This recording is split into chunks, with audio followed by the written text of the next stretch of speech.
रिश्तेदार बहुत लेट कह दे यहाँ, लेकिन तहा कमो हो जे रिश्तेदार अपने बचा है।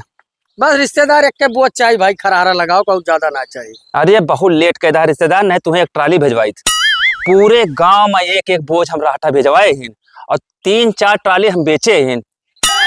और रिश्तेदार बताइए अभी मजा आएगा ना भिड़ो। जाने भैया हाँ। 20 बीघा अलहर बोए रहने, हाँ। बच्ची खिया 2 बोरी भेजवाइन। हाँ, और गांव देश में कहूँ मांगा था ना 1-2 किलो हम ऐसे दे दी दाल वाल। अच्छा। इतनी दाल भैया है का भैया?